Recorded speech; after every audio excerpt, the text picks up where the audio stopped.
ಪ್ರಜ್ವಲ್ ರೇವಣ್ಣ ಆದ್ಮೇಲೆ ಸೂರಜ್ ರೇವಣ್ಣದ ಒಂದು ವಿಚಾರ ಹೊರಗಡೆ ಬಂದಿದೆ. ಅವ್ರ ವಿಚಾರ ಸುಮ್ಮನೆ ಯಾಕೆ ಮಾತಾಡ್ತೀರ ನೀವು?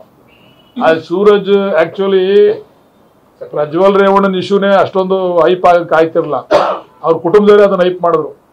ಕೆತ್ಕಿ ಕೆತ್ಕಿ ಕೆತ್ಕಿ ಕೆತ್ಕಿ ಕೆತ್ಕಿ ಪೊಲೀಸ್ನವ್ರನ್ನ ಬೈದು, ತನಿಖಾ ಸಂಸ್ಥೆಯವ್ರನ್ನ ಬೈದು, ಆಪೋಸಿಷನ್ ಅವ್ರನ್ನ ಬೈದು ಬೈದು ಬೈದು ಬೈದು ಅವ್ನು ಪರ್ಮನೆಂಟ್ ಆಗಿ ಒಳಗೆ ಕಳಿಸ್ಬಿಡ್ಬೇಕು ಅಂತ ಮಾಡಿದವ್ರೆ ಅವ್ರ ಕುಟುಂಬದವ್ರು.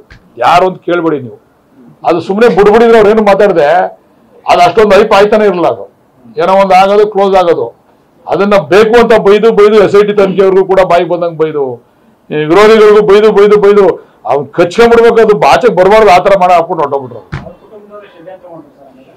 ಅರ್ಥ ಮಾಡ್ಕೊಳ್ಳಿ, ಹೇಳಿದೀನಿ. ನೀವು ಎಷ್ಟು ಬುದ್ಧಿವಂತರಿದ್ದೀರಾ ನೀವೆಲ್ಲ. ಸೂರಜ್ ವಿಚಾರ ಬಿಡಿ, ಅದು ಡಿಫ್ರೆಂಟ್ ವಿಚಾರ. ಸೂರಜ್ ವಿಚಾರ ಯಾರ ಮೇಲೂ ಹೇಳಂಗಿಲ್ಲ. ಅದು ಹೆಂಗ್ ಹೇಳ್ತೀರ ಬೇರೆಯವ್ರ ಮೇಲೆ?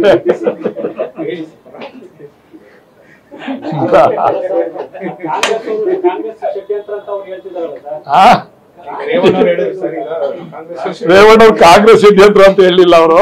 ನೀವ್ ಯಾಕೆ ಅದಕ್ಕೆ ಕೇಸ್ ಹೇಳ್ತೀರಾ? ಯಾರ್ಯಾರು ಮಾಡಿದಾರೆ ಅಂತ ಮುಂದೆ ಹೇಳ್ತೀನಿ ಅಂತ ಹೇಳೋರು ಅಷ್ಟೇ, ಯಾರ ಮೇಲೆ ಹೇಳಿಲ್ಲ.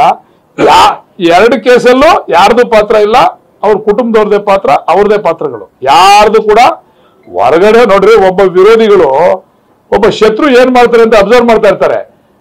ನಾವು ಹುಷಾರಾಗಿರ್ಬೇಕು. ನಾನ್ ಮಾಡ್ಬಿಟ್ಟು ನನ್ನ ವಿರೋಧಿ ಮೇಲೆ ಬ್ಲೇಮ್ ಮಾಡೋದು ಅದು ಗೌರವ ಅಲ್ಲ. ಪ್ರತಿಯೊಂದು ಯಾರೇ ಆಗಲಿ ಒಬ್ಬ ರಾಜಕಾರಣಿ ನನ್ನ ಶತ್ರು ಏನ್ ಮಾಡ್ತಾನೆ ಅಂತ ಅಬ್ಸರ್ವ್ ಮಾಡ್ತಾ ಇರ್ತಾನೆ.